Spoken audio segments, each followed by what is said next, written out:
Black White Zombies, that is the deck we're going to be playing today, and I'm going to talk to you about how to get this deck up and running in case you want to try it for yourself. This is the card that we are going to be building our deck around. It is Ratadrabik of Urborg, and what this card does is you can see it is a legendary creature, which is a 4-drop. The fact that it is a zombie and a wizard is very important for this deck. There is a ton of synergies and we're getting right into it. So first of all, this card has Vigilance and it has Ward 2. Ward 2 is going to be really good because you want this card to stick on the field. It really lights everything up on your deck when you keep this on the field. But anyway, the effect reads, other zombies you control have Vigilance. Now that effect by itself does not sound like it does a lot. You're like, so what? Are there any good zombies, period? You're like, chances are there are probably not that many great zombies. However, we're going to get into where the synergy comes in. Because of the second effect it has, when another legendary creature you control dies, create a token that's a copy of the legendary creature, except the token will not be legendary and it's also going to be a 2/2 black zombie in addition to other types. What all that means is that any legendary creatures that die on the field while you have this card out, that means it's going to automatically become a token or a copy, and it's still going to be a zombie. So now that legendary copy of a legendary creature is going to have Vigilance as well. And then the fact that we're turning these creatures into zombies, we have an absolute monster of a synergy piece here.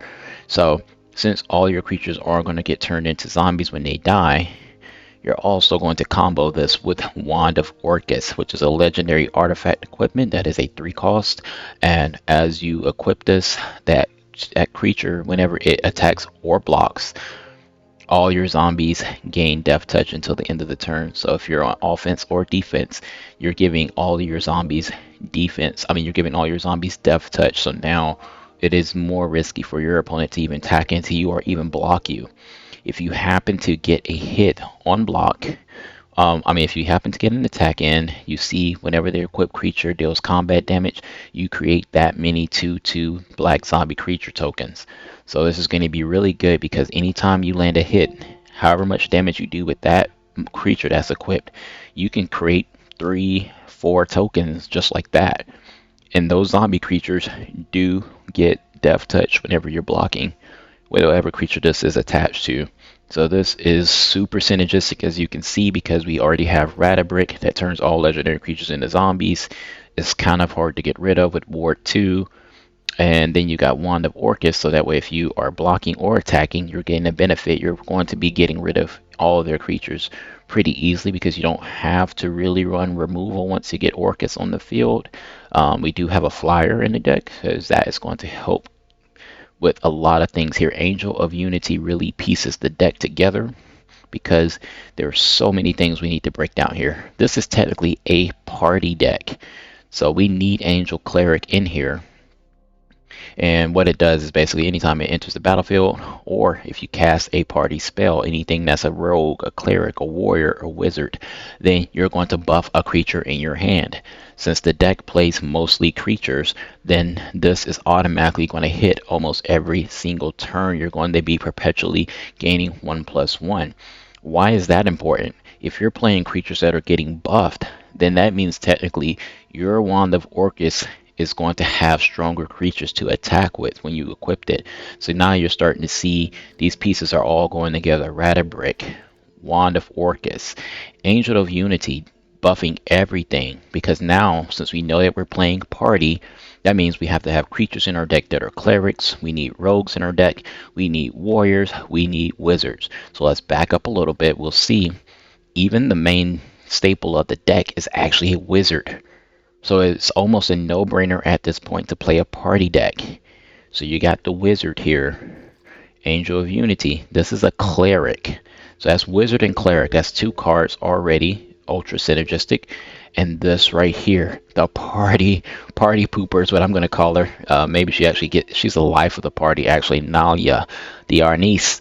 She was something I played in the previous format before Standard rotated, and this card was absolutely crushing people. So here, now you can look at the top card of your library at any time, and if any of those creatures on the top of your library are party creatures, you can just cast them from the top of your library, so you can instantly like spam party creatures off the top. And the importance of this is when you have your full party on the board, she's going to basically put a 1/1 counter on all creatures and give all those creatures death touch. So now, even if you don't have the Wand of Orcus on the field, then you can still give every creature death touch by just having a full party. So either way, your deck's going to be built on having tons of death touches. And since she is a legendary creature, this is where it gets great. Is this where it gets crazy?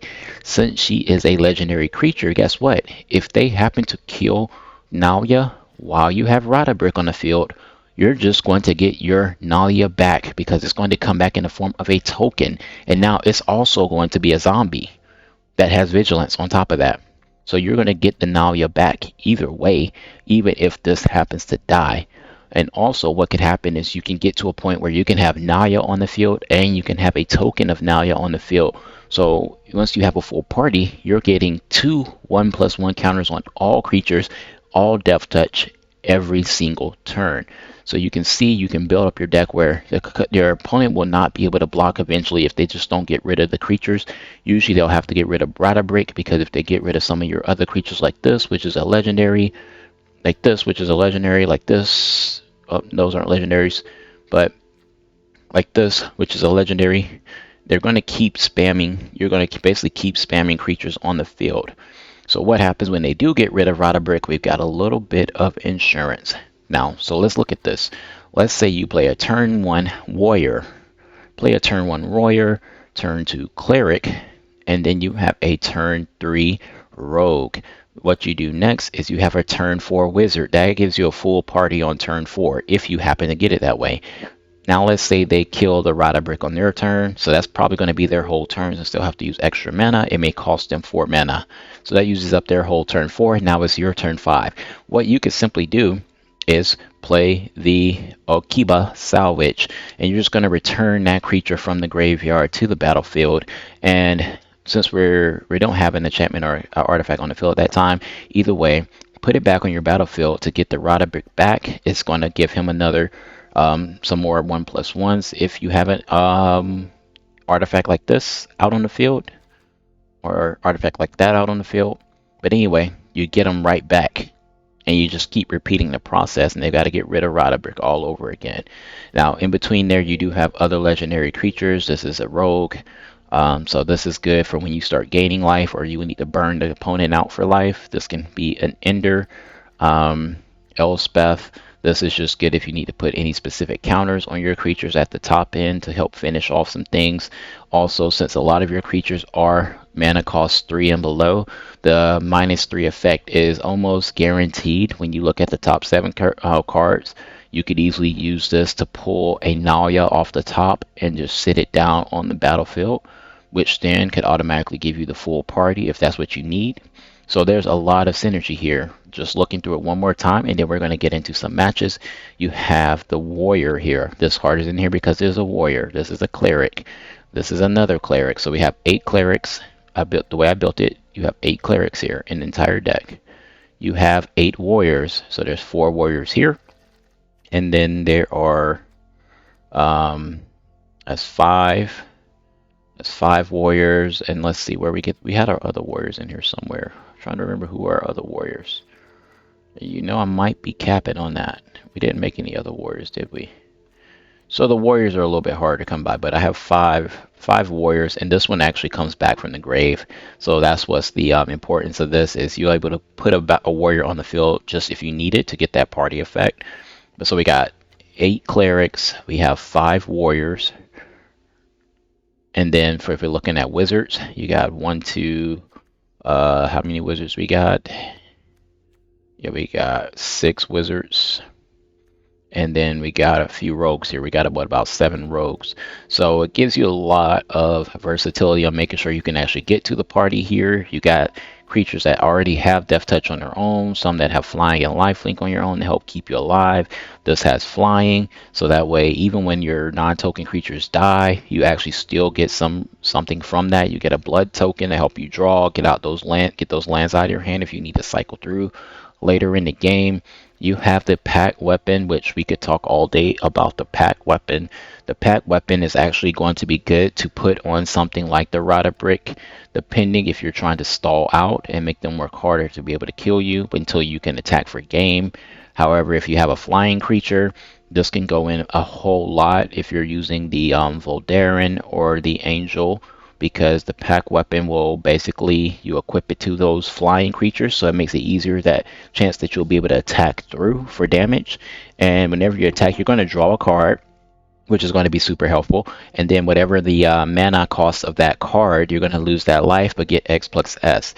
And it doesn't matter that you lose the life, because you are wanting to equip it to something that has the lifelink attached to it. So once you put something that has lifelink attached to it, you're good there. And so it doesn't really give you any downside to using it. It's very easy to equip on turn 4 too, so it's something that can come into play immediately, because all you have to do is discard a card.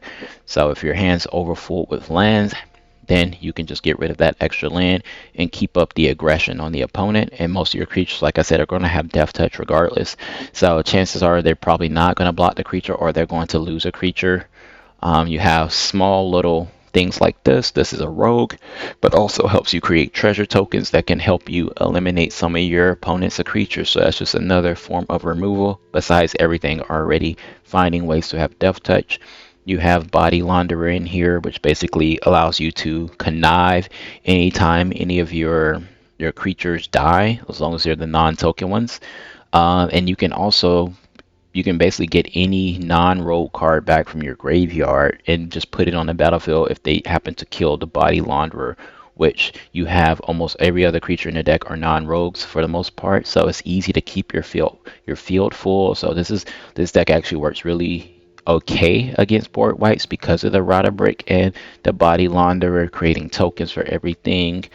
There's a lot of good effects here playing, and we got the wedded announcement just so you have something to set up blocks on turn 3. You have something to buff all the creatures even more, because the more the creatures are buffed, the more Wand of Orcus is going to be able to make even more zombie tokens on top of that. So if you think about Wand of Orcus and wedding announcement, you creating more creatures, they're both going hand to hand here. And this is just a tech card here in case you need more draw power. There are a lot of creatures in the deck that have 2 or less health on the bottom end. So if you need that just to get some draw power, you can do that. Help stall out until you get some more of your combo pieces. So anyway, I've talked long enough about the video, and in the description I'm already going to have when to watch us actually starting the match. So without further ado, let's get into the match, and then we're going to see how this plays. Now, in order to test this out, we're going to go ahead and start from ranked. I'm going to play the ranked alchemy game mode. I've already played a few matches with it because it was just something I was just putting together in order to complete my daily quest for today. And then when I saw how good the deck was performing, I thought, why not put it in here? This is a hand I would just go ahead and take, even though it is a little risky. We only have 2 land, but we have we have 2 drops. So we're going to take this, even though this is very risky. I usually prefer to take hands that start off with 3 lands minimum, but however, every now and then I get risky and I just want to take chances. So we're going to go with this for right now. It looks good, and the Welcoming Vampire is going to come down on turn 3, and we're flowing right now. We're going to see what type of deck our opponent is playing. They could possibly be playing something very aggressive. So I just lied. Instead of Welcoming Vampire, we do have to play the Nalia first, because Nalia is so much more important, because now it allows us to see the top card of our deck. So that way we can just go ahead and start pulling creatures off the top of our deck in order to save some of the cards in our hand. That's going to really help us build up the party as quickly as possible. Like I said, that is Nalia's main goal. Nalia herself is a rogue. We got a wizard. This is a warrior. And so, yeah, so all we need now is, that's a Wand of Orcus. So it's going to get crazy in just a few. We're going to put this down. So it's going to give us our draw. As long as he doesn't have removal, we're going to do good. But he's got 2. Okay, I think he has some removal, but we're going to see. We're getting the party built up pretty quickly, so all we're waiting for is a Cleric at this point. So now that we got Welcoming Vampire here, that's going to help with finding a Cleric along with Nalia. So now we can see which card we're going to draw. if they get rid of, unfortunately Body Launderer does not get Nalia back, but the next turn we can actually go ahead for a Pact Weapon, because that will allow us to attack with some heavy damage with the Welcoming Vampire possibly. And also Nalia and Pact Weapon go so well together because you are now seeing which card you're going to draw with the Pact Weapon. So you know that your creature's going to get whatever buff. You can already calculate damage because of that. So yeah, he really had to get rid of that Nalia. I knew he had some type of removal. He just wasn't ready to use it quite yet. So let's go ahead and do this. We're going to go that. I actually misplayed. Somehow my finger clicked the wrong thing. That was actually going to be a Pact Weapon, and we were going to discard the Body Launderer. So hopefully this does not get me killed here. But we were going to Pact Weapon on the Welcoming Vampire, and then that would have got us an extra draw. And so unfortunately I messed that up, and it's probably going to ruin the entire video. But he's going slow. He looks like he's playing dragon, so his next turn he should be dropping a big dragon. We'll see if that is going to be enough to help him out. So we can definitely dump this this Cult Conscript into the grave. Actually, should we can dump him into the grave. Actually, we're gonna put the Wand of Orcus in there, believe it or not, because I see an opportunity here to get some more value. So we're gonna go ahead and let that rock, and then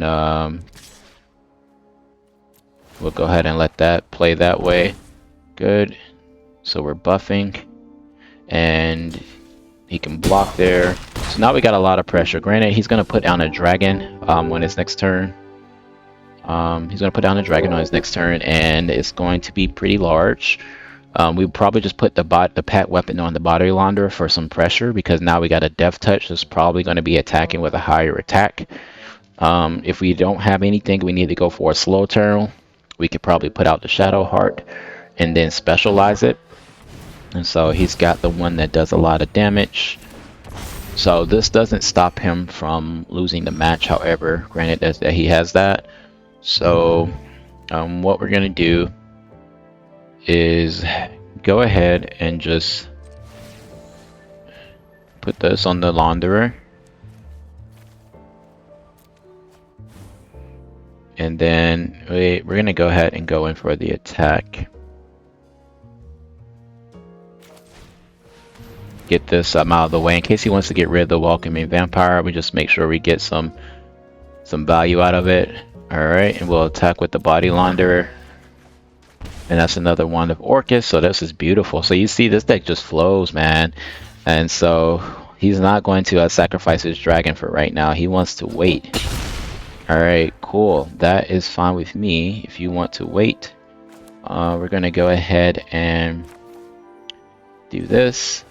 Place the Wand of Orcus down. And we'll go ahead and play a land. And pass turn. So now we got a lot of pressure on the board. I don't know what he's going to do here. He's going to possibly play another dragon, but I don't see anything that could be super scary at 6 mana that's going to stop us, because we could probably just attack for game no matter which dragon he plays. Yeah, and so he's looking at the Body Launderer like, oh my gosh, what am I going to do about it? He could attack, but it literally does nothing at this point. Ripping a Nalia would be crazy right now. But since we have the Nalia in the grave, it is about to get wild. Actually, yeah, it is about to get wild because we got Wizard, Warrior, Cleric. We got all of the pieces, unfortunately for him. So we're going to drop the Nalia, the big bomb, the game ender. Here we go. So this is what the card is supposed to do right here. Boom, party at the last minute. Attack with all. Boom. Okay, so didn't hit with that. But now he loses the game. No matter what you do, you're gonna lose the game here, because yeah, he's gonna be able to do some damage, but that's too much right there. So yeah, now you get to see how that Nalia just takes it to a whole new level. Everything synergizes. You can't expect what's coming with this deck. I don't care how big your dragons are.